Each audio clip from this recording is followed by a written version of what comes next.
이몽이라는 말이 있지 않습니까? 함께 잠을 자도 꿈은 달리 꾼다는 겁니다. 오리와 꿩을 한 우리에 가둬 놓았다고 같이 있는 게 아닙니다. 마음이 같은 것은 아닙니다. 오리의 마음은 물에 있고 꿩의 마음은 콩밭에 있습니다. 사람들이 흔히 생각하기를 내가 좋기 때문에 상대방이 좋아하리라 생각합니다. 그러나 그렇게 생각하는 것은 틀렸습니다. 사람은 여러 부류가 있다는 것을 인정해야 됩니다. 우리의 뜻이 선할 때 상대편을 생각하지 않기가 쉽습니다. 가장 무서운 싸움은 악을 행하자는 싸움이 아니라 선하게 살자는 싸움입니다. 남편이 아내에 대해서, 아내가 남편에 대해서 자기의 선의를 강요합니다. 교회 안에서도 서로 의견이 다를 때 내 선의만 주장합니다. 그것이 다른 사람의 감정에 어떤 아픔을 주는지 생각하지 않습니다. 내가 선의를 가졌다는 생각만 합니다. 우리는 이걸 분명히 알아야 됩니다. 우리는 다 구원받았지만 타락한 인생이라는 겁니다. 타락한 인생에 선의는 없습니다. 그리고 착각하지 말 것은 내가 선한 생각을 가졌다고 해서 내가 선한 사람은 아니라는 겁니다. 선한 생각을 하면서도 악한 모습으로 사는 사람이 얼마든지 있습니다. 우리의 성도의 삶은 어떻게 해야 됩니까? 한 마음이 되어야 됩니다.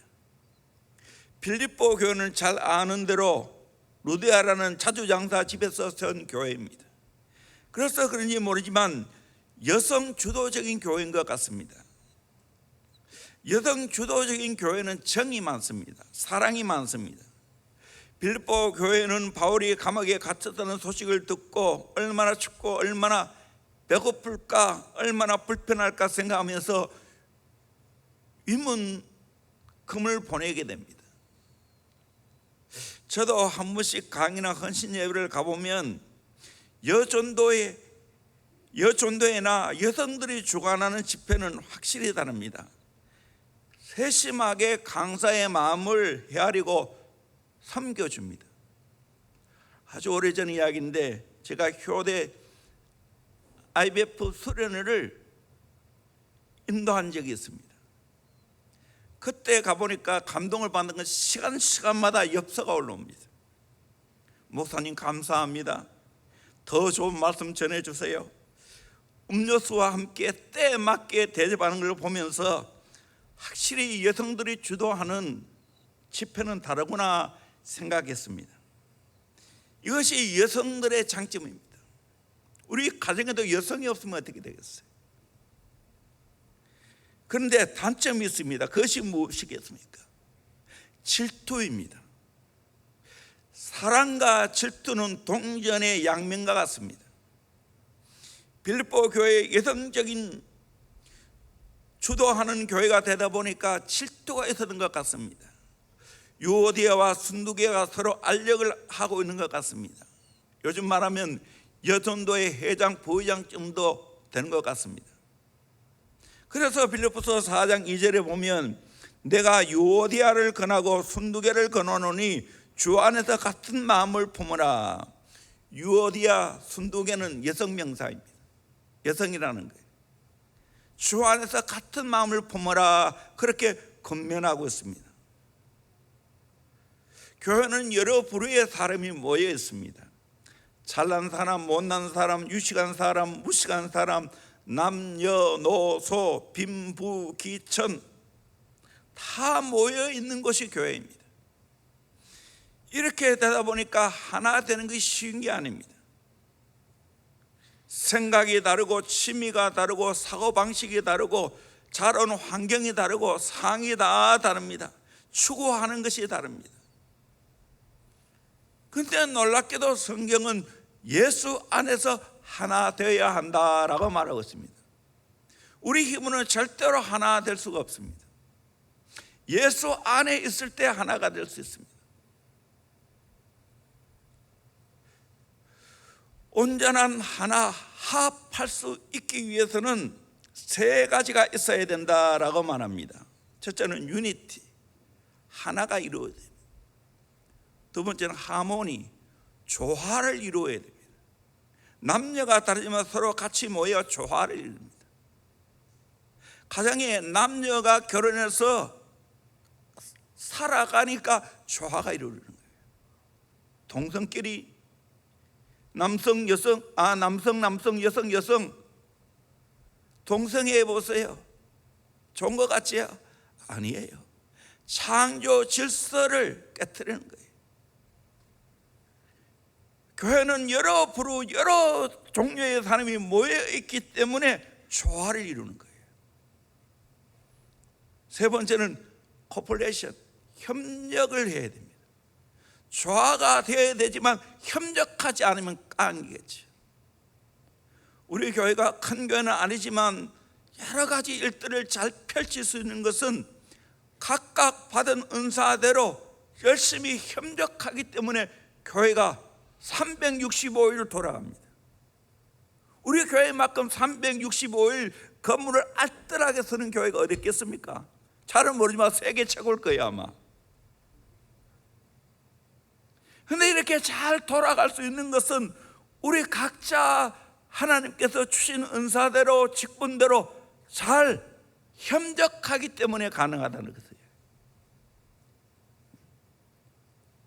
끊임없이 고칠 것을 단톡에 올립니다. 그러면 직원들이 가서 다 고치는 거예요. 여러분은 모르지만 이 안에서 수없이 바쁘게 정말 협력하며 돌아가고 있다는 걸 여러분이 아셔야 됩니다. 예를 들어 자동차 한 대를 만들려면 부속품이 2만 개가 있어야 된다고 말합니다. 그런데 감사한 건 요즘 전기 자동차가 생김으로 말미암아 그 부속품이 현격하게 줄었다는 이야기를 들었어요. 저희 교회가 처음 승합차를 중고로 샀는데 아시아 코치 15인승입니다.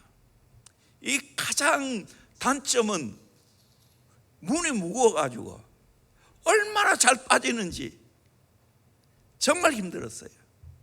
그런데 어느 날 제가 이 차를 몰면서 가다 보니까 그거 다 기어져. 기어가 안 들어가는 거예요. 어떻게 됐나 싶어서 밑으로 내려가서 보니까 그 기어 연결하는 나사가 빠져서 작동이 안 되는 거예요. 그래서 이 나사를 고정하는 그 뭐라 하죠? 하여간 이렇게 됐다면 요거 돌리는 거 그거를 찾아가지고 끼워 넣으니까 기어가 들어갑니다. 별것 아니지만 너트 하나가 없으니까 차가 작동이 안 되는 거예요. 멈춰 서는 거예요.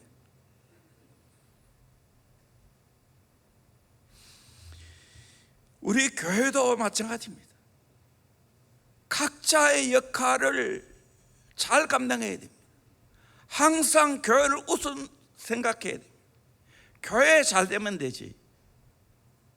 하나님 나라가 잘 되면 되지. 생각하면서 협력해야 되는 거예요.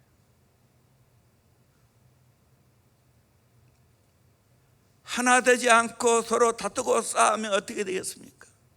예를 들면 가정에서 자녀들이 하나 안 되고 자꾸 싸우면 부모가 마음이 아픈 겁니다.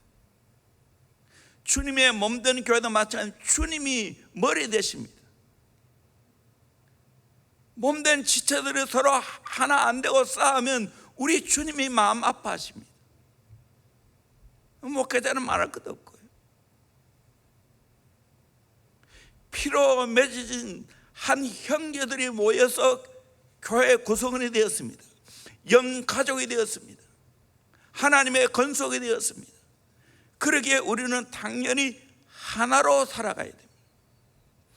제가 지난주에는 하나 되는 근거를 말했습니다. 그 근거가 분명히 있는데 1조건절리에서 반드시 이것이 전제되어 있어야 된다 강조적표라고 했습니다. 그리스도 안에 겉면이 있어야 되고 사랑의 위로가 있어야 되고 성령의 교제가 있어야 되고 긍휼과 자비가 전제되어야 하나 될 수 있다. 이 네 가지 조건이 이루어져야 하나 될 수 있다라고 말했습니다.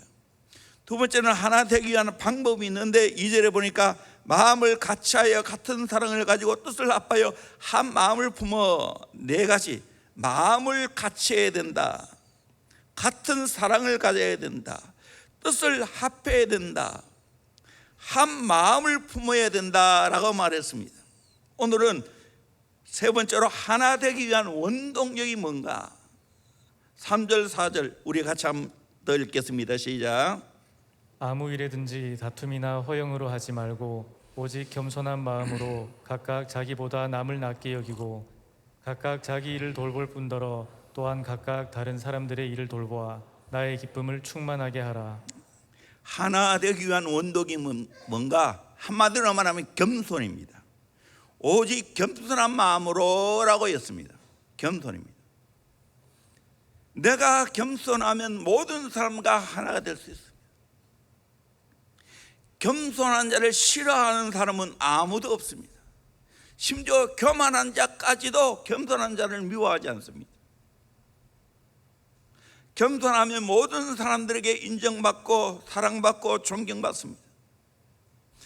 그러므로 예수님의 마음이 온유와 겸손이기에 예수의 제자는 우리는 항상 겸손해야 됩니다.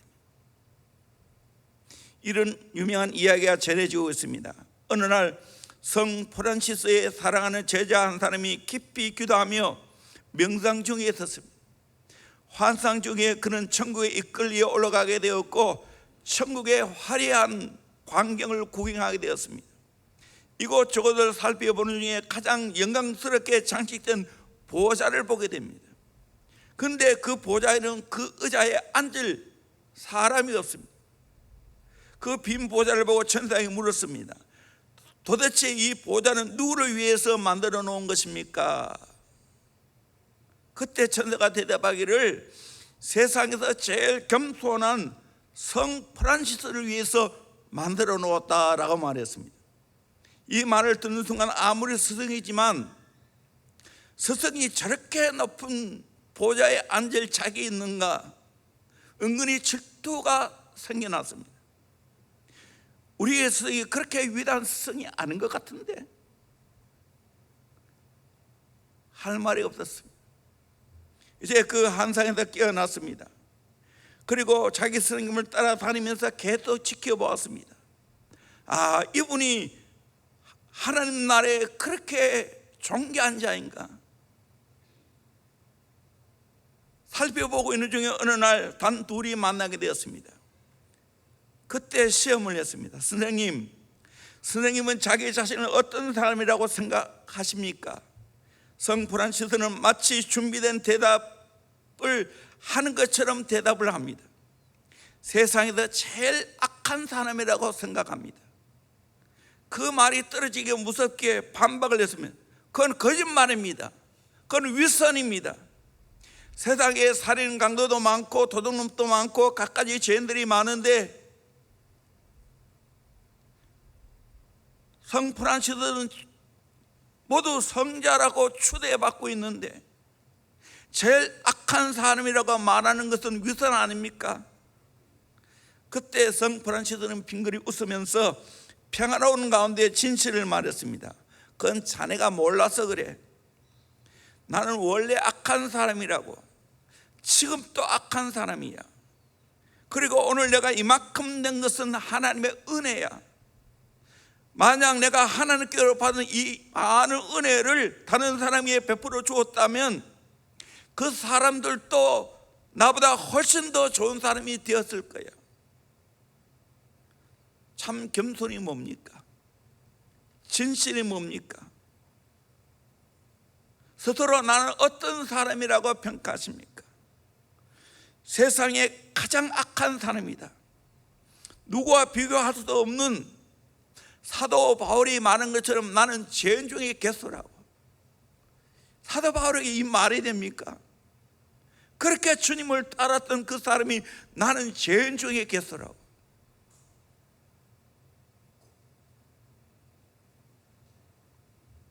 결국 우리 인생은 내가 정말 악한 사람이고 내가 죄인인데 하나님의 은혜로 내가 구원받았고 오늘 내가 하나님의 은혜로 살아간다는 것을 깨닫는 겁니다. 겸손이 뭔가? 자기 분수를 하는 거예요. 내가 얼마나 죄인인가? 하나님의 은혜 없이는 내가 바르게 살 수 없다고 고백할 수밖에 없는 존재라는 거예요. 어떤 날 빛의 전사로 둔갑을 한 사탄이 사막에서 수도를 하고 있는 거룩한 교부 한 사람을 만나서 이렇게 시험했다고 합니다. 나는 가브리엘 천사로서 하나님께서 당신에게 보내서 왔다고. 그렇게 인사를 했더니 그 교부가 하는 말이, 다시 잘 생각해 보세요. 누군가 다른 사람에게로 보냄받았을 겁니다. 나는 천사의 방문을 받을 만큼 거룩한 사람이 못 됩니다. 나는 이런 기한물을 받을 만한 거룩한 사람이 아닙니다.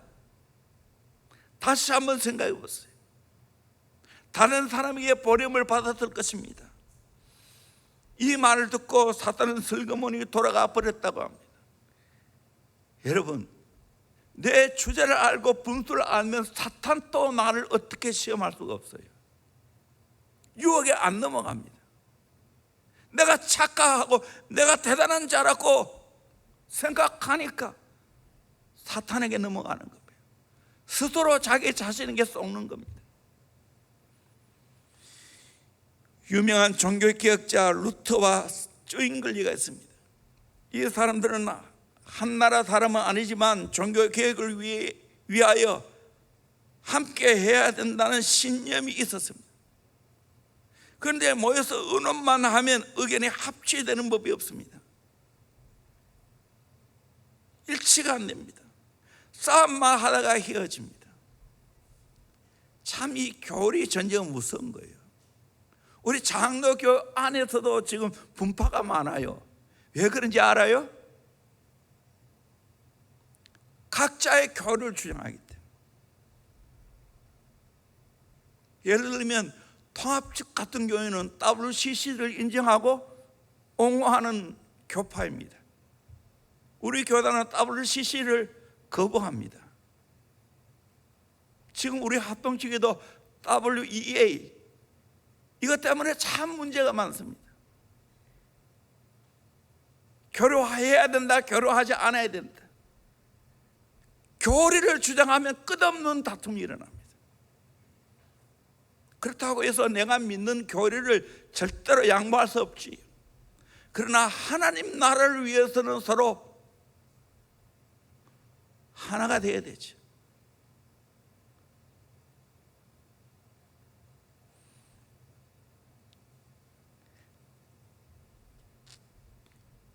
루터와 쭝글리가 자기 주장만 내세우고 자기만 잘났다고 하니까 양보가 안 됩니다. 의견 일치가 안 되었습니다. 그런 중에 스위스 깊은 산중으로 머리를 식히기 위해 함께 갔습니다. 파도 치듯 계곡에 물이 흐르는 골짜기를 걸어갑니다. 가다가 외나무 다리를 만났습니다. 외나무 다리 양쪽에서 염소가 한 마리씩 건너오고 있었습니다. 그런데 한가운데서 만났습니다. 이때 어떻게 저걸 건너갈까 생각했어요. 일반적으로 염소들끼리 서로 머리를 맞대고 그렇게 서로 건너가려고 하다가 다투고 싸우면서 한 마리가 그 계곡에 떨어지지 않겠나 생각했는데 그렇지 않더라는 거예요. 한 마리가 납작 엎드려다는 거예요. 그러니까 상대방에게 오는 그 염소가 조심스럽게 살짝 밟으면서 넘어가더라는 거예요. 그걸 보고 감동을 받았다는 거예요. 상대방이 건너갈 수 있도록 내가 엎드려 주는 거예요. 그러면 또 상대방은 최선을 다해서 정말 사뿐히 밟고 지나가는 거예요. 이 겸손이에요.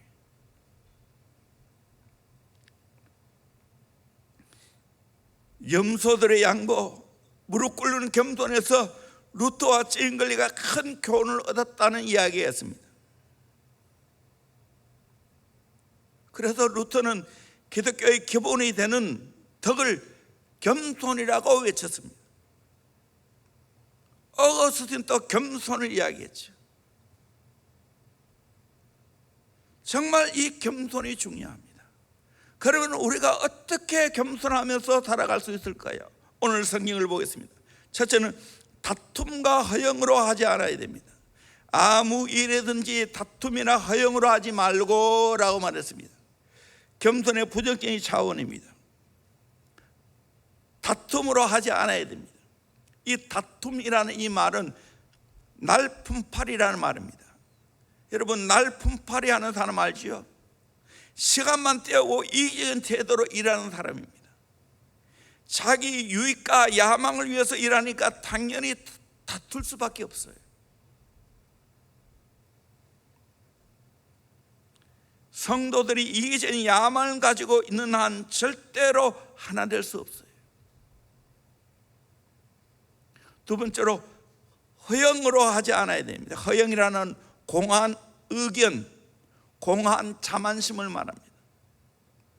빈 수레가 요란한 것처럼 머리가 텅 비어 있을수록 자랑이 심합니다.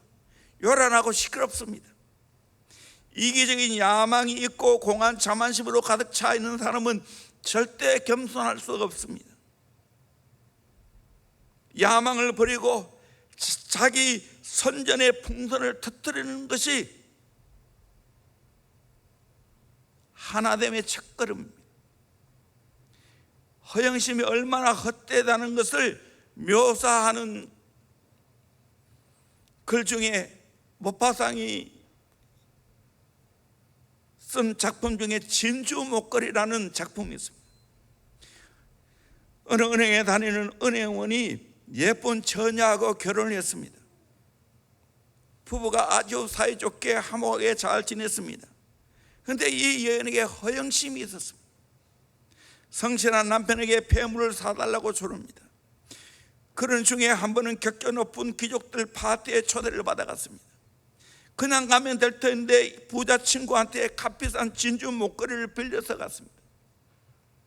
그날 파티 석상에 많은 사람이 이 여인에게 춤을 추자고 요청을 했습니다. 그날에 히어로가 되었어요. 주인공이 되었습니다. 그런데 그만 그 진주 목걸이를 언제인지 모르지만 잊어버렸습니다. 집에 도착해서 부부가 의논하고 그 친구에게 진주 목걸이를 사서 배상하기로 했습니다. 은행에 빚을 내어 똑같은 진주 목걸이를 사다 주었습니다. 그 은행 빚을 갚기 위해서 10년 동안 일하면서 빚을 갚았습니다. 어느 날 부부가 공원에 한숨을 쉬고 있는 중에 진주 목걸이를 빌려주었던 친구를 만나게 되었습니다. 그 친구는 하나도 안 늙었는데 이 부부는 10년 동안 너무 일을 많이 해서 폭삭 늙었습니다. 친구가 왜 이렇게 늙었냐고 안타깝게 여기며 물었습니다. 그때 10년 전에 이야기를 해주었습니다. 그러자 친구가 깜짝 놀라면서 하는 말이, 그거 진짜 목걸이 아니야, 가짜 목걸이야. 얼마나 억울했겠습니까? 허영심 하나 때문에 10년을 낭비했습니다. 참 허영심이 무서운 거예요. 똑똑했던 명사 가운데 장덕진이라는 분이 있습니다. 이분과 고등학교를 같이 다녔던 친구 한 사람이 시험 때문에 평생 그늘에서 지냈습니다. 학교 다닐 때 이 사람이 1등을 하면 꼭 장덕진 씨는 2등을 했습니다. 그런데 대학 때 장덕진 씨는 사법, 외무, 행정 세 곳이 합격하고 승승가도를 달렸습니다. 그런데 이분은 고시를 통과하지 못하고 겨우 시 공무원으로 근무를 하게 되었습니다. 그런데 이분의 머릿속에 늘 장덕진이는 2등 했는데 나는 1등 했는데 나는 왜 이렇게 됐냐. 오히려 학창시절에 1등 했는 것이 멋지게 인생을 펼치는데 가로막게 되었습니다. 걸림돌이 되었습니다. 그러기에 여러분, 허영을 버려야 됩니다. 다툼과 허영으로 하면 안 된다는 거예요. 다툼은 허영을 만들게 됩니다. 다투다 보면 나를 뻥튀기 하고 상대방을 비하합니다. 그렇게 될 수밖에 없어요. 나는 잘했고 상대방은 못했다고 생각하는 거예요. 허영이라는 그 뜻이 속 빈 강정이라는 말이에요. 텅 빈 마음, 아무 생각 없는 것 때문에 다툼이 일어나고 유혹에 넘어지게 됩니다. 20평짜리 집에 살 때는 행복했는데 동창 모임에 가보니 집들이 다 40평, 60평을 보고 갑자기 내 인생이 불행해졌습니다. 큰 집을 소유하는 것이 성공이고 행복이라는 착각에 빠져서 전에는 20평 겨우 마련했을 때는 너무 행복했는데 비교해서 보니까 나는 불행하게 되었습니다. 그러기에 우리는 겸손하기 위해서 이 다툼과 허영을 버려야 된다는 거예요. 두 번째는 보다 적극적입니다. 자기보다 남을 낮게 여겨야 됩니다. 오직 겸손한 마음으로 각각 자기보다 남을 낮게 여기고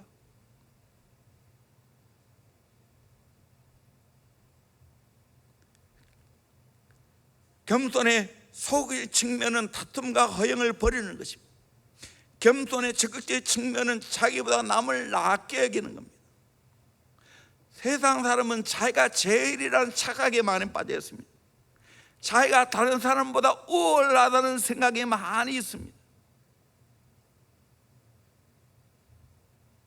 자기 집 아이는 언제나 다른 아이보다 달라야 된다고 생각합니다. 다르게 대접받아야 된다고 생각합니다. 사실 달라봐야 얼마나 다르겠습니까? 잘나봐야 얼마나 잘났겠습니까?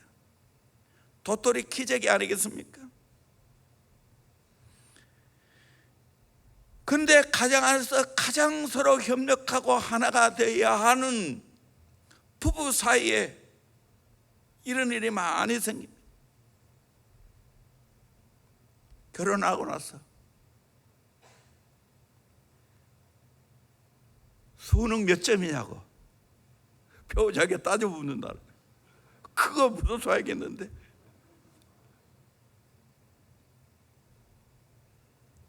아이들 공부 못하면 너 엄마 닮아서 공부 못한다고.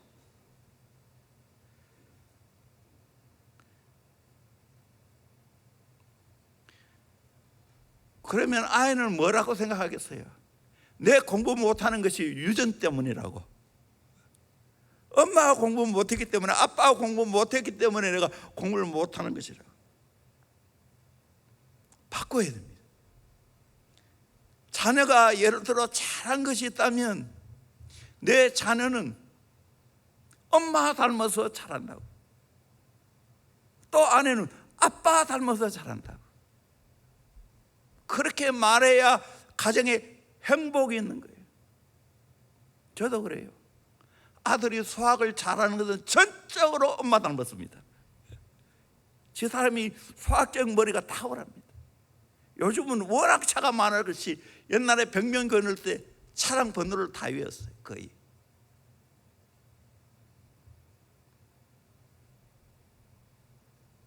그 인정해 주는 것이 뭐 어려워요?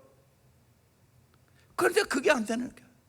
가장 어려운 것은 배우자를 이겨먹으려 하는 거예요. 차나 쓸데없는 건데 배우자를 존중해주고 인정해줘야지.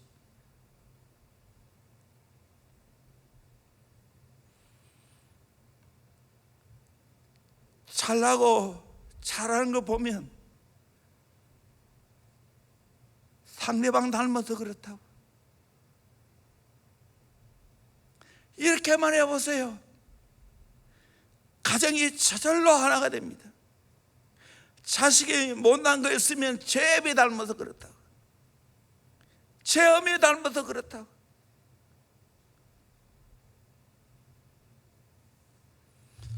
어떤 장로님은 의사로서 한평생 덕이 있게 살아갔습니다.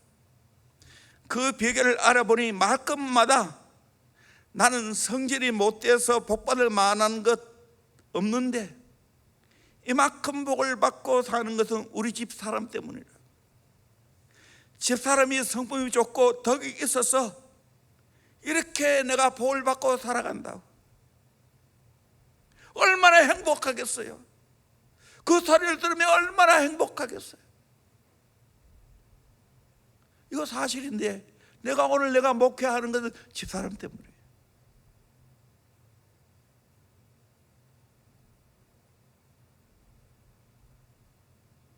말없이 기도하고 정말 말없이 안 드러나지만 내조하고 끊임없이 거룩하고 좋은 것들에 대한 목마름이 사무쳐 있습니다.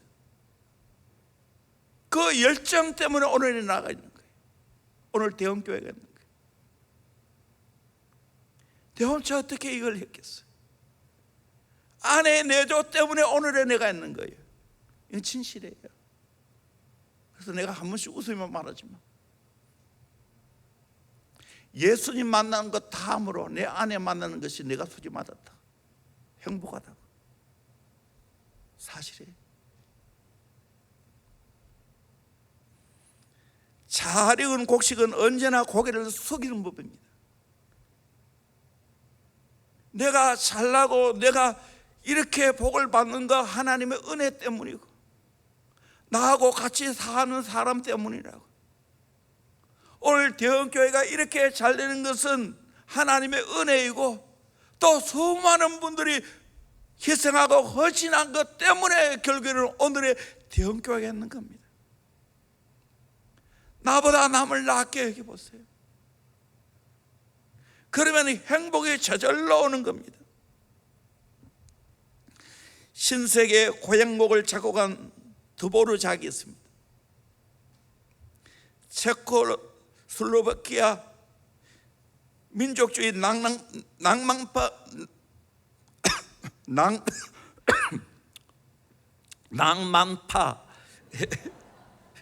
음악가로서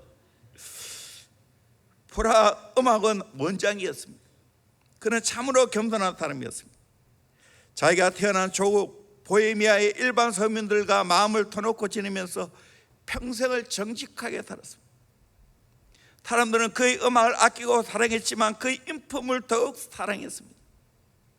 어느 날 그를 존경에 맞이했던 포라 시민들이 세상에서 가장 위대한 음악가에게라는 찬사의 말을 덧붙여 그에게 아름다운 화환을 증정했습니다. 그 찬사가 너무나 가문한 것이었는지 감동한 나머지 드보르작은 그 화환을 거절할 수가 없었습니다. 며칠 후에 사람들이 그의 집을 방문했을 때 그들은 다음과 같은 사실을 알게 되었습니다. 드보르작은 화환을 받은 뒤에 어쩔 줄 몰라 했습니다. 사람들의 정성이 고마워 그 화환을 받기는 했지만 자기가 받기에 너무나 가분한 것이었습니다. 그렇다고 이제 와서 그 화환을 돌려줄 수도 없었습니다. 그리고 한참을 고민하는 드보르작은 그 화환이 마땅히 놓여야 할 자리에 놓여져야 한다는 결론을 내렸습니다. 그리고 드보르작은 자기가 작곡한 그 실 한쪽에 베토벤의 흉상이 있습니다. 그 아래에 화환을 갖다 놓았다. 세상에서 가장 위대한 음악가에게 그 찬사와 써진 글과 함께 그 꽃을 놓았다는 거예요. 이 겸손입니다. 겸손은 내 분수 알고 전적으로 하나님의 은혜로 되었고 상대방의 도움과 협조로 되었다는 걸 아는 겁니다. 그러면 하나가 안 될 수가 없어요. 세 번째로 자기 일뿐만 아니라 다른 사람의 일을 돌봐야 됩니다. 4절을 보니까 각각 자기 일을 돌볼 뿐더러 또한 각각 다른 사람들의 일을 돌보아 나의 기쁨을 충만하게 하라. 바울이 기쁨이 충만한 게 뭔가? 자기 일도 잘하고 또한 다른 사람의 일도 돌아봐 주는 겁니다. 이것이 하나 되는 비결이에요. 내 일도 잘하고 또 도와줄 자를 도와주는 것이 하나 되는 비결이라는 거예요. 겸손의 능동적인 측면입니다. 내 일도 성실하게 잘해서 내가 확실하게 챙기고 다른 사람 일도 잘 돌보아야 한다는 거예요. 비이기적인 마음.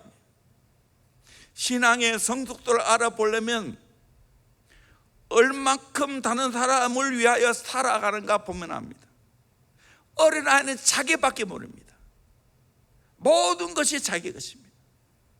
그 손대면 참지를 못합니다. 그래서 싸우는 거예요. 그래서 어린이집 하기 힘드는 거예요. 다 애들이 이기적이니까. 어른이 없으면 통제가 안 됩니다. 영적으로도 마찬가지입니다. 영적으로 미숙하고 영적으로 어린아이면 자기밖에 모릅니다. 그러나 영적으로 성장하면 자기도 챙기고 남도 챙깁니다.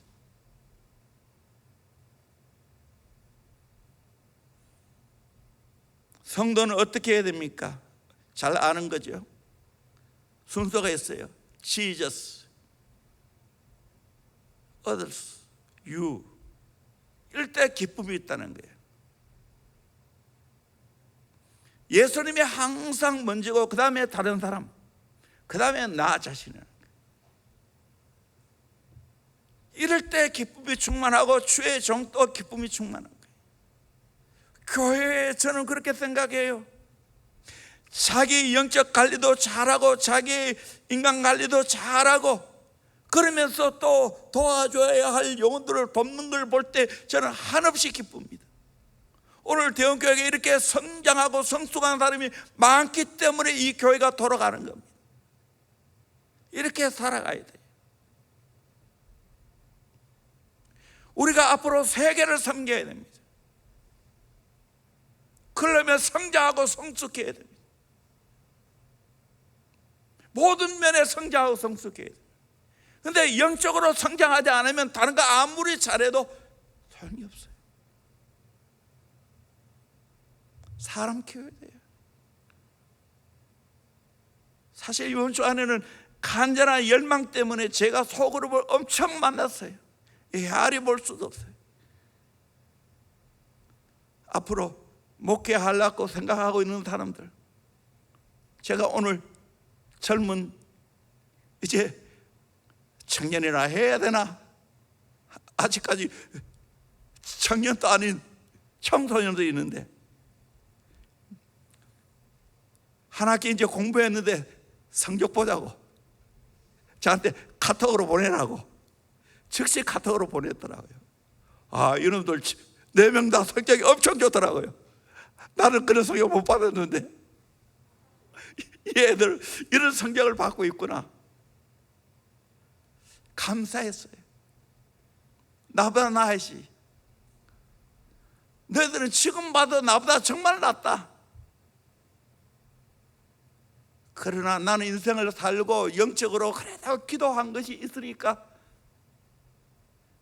너희들에게 뭔가를 전수해 줄 게 있다.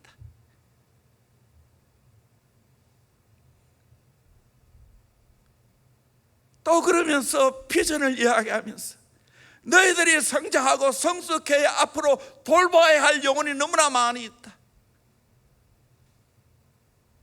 대형교회가 한국교회를 접수해야 된다. 세계를 접수해야 된다. 그러려면 실력을 키워야 되고 열정으로 강력해야 된다. 이 비전이 있어요.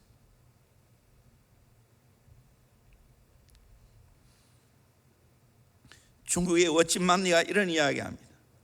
한 농부가 논에 물을 대는데 아래 있는 사람이 자꾸 물을 빼갑니다. 왜 그래 빼가냐 해도 안 됩니다.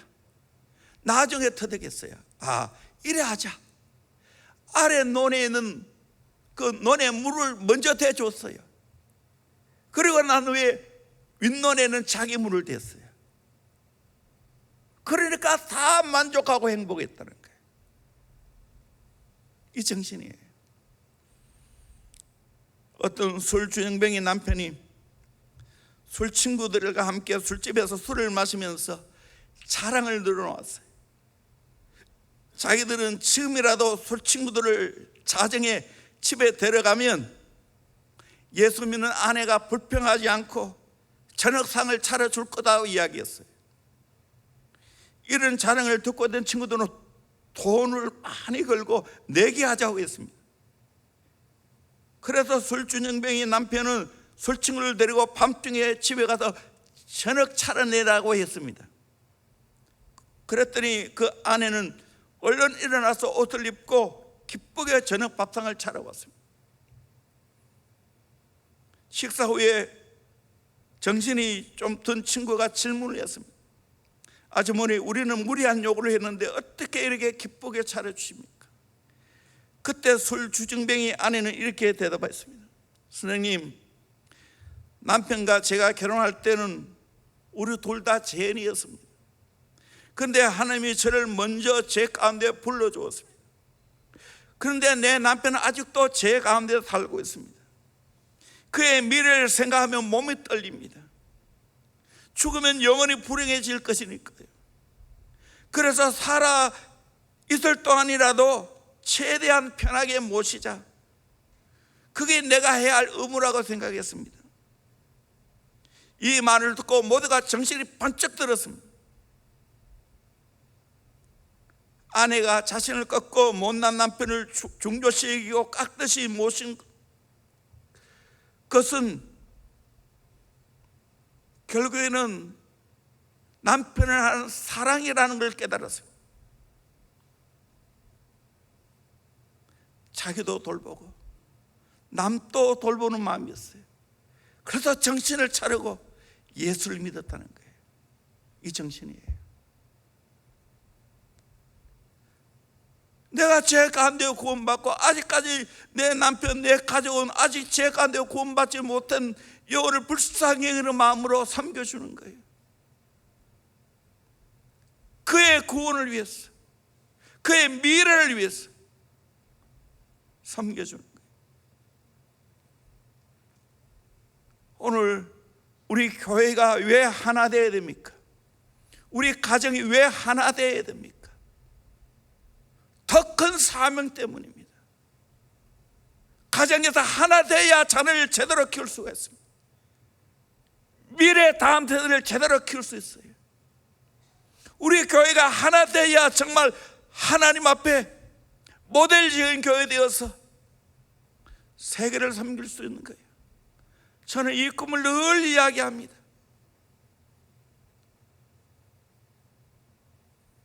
이것이 한나라 시민답게 사는 겁니다. 이렇게 살아보세요. 정말 행복하지. 하나 되는 일에 앞장서서 섬기는 삶을 우리 모두가 살아갈 수 있기를 주의 이름으로 축원합니다. 정리하겠습니다. 하나 되는 근거는 네 가지입니다. 그리스도 안에 겉면, 사랑의 위로, 성령의 교제, 긍휼과 자비가 있어야 됩니다. 하나 되기 위한 방법입니다. 마음을 같이 해야 되고 같은 사랑을 가져야 하고 뜻을 합해야 되고 한 마음을 품어야 됩니다. 하나 되기 위한 원동력, 다툼과 허영으로 하지 않아야 됩니다. 그리고 자기보다 남을 낮게 얘기해야 됩니다. 자기 일뿐 아니라 다른 사람의 일도 돌아봐야 됩니다. 경쟁이 없는 거죠. 서로 협력하는 거죠. 그래야 함으로 말미암아 정말 우리 가정에서, 우리 교회에서 하나 되기를 원합니다. 더 나아가서 우리 민족도 하나 되어야 되지 않겠습니까? 그 사명이 있지 않겠습니까? 독일 한국 시대에 열어가야 되고 세계 선교를 감당해야 되지 않겠습니까? 어디서 시작하는 겁니까? 우리의 가정에서, 우리 교회에서 주 안에 하나 되면 이런 역사가 있게 될 줄로 믿습니다. 하나님의 손에 달려있습니다. 주권자는 하나님의 손에 달려있습니다. 우리 모두 이 일에 한 마음이 되기를 주의 이름으로 축원합니다. 우리 찬양하겠습니다. 찬양팀 올려왔어요. 절교 요즘 부르는 은혜라는 점.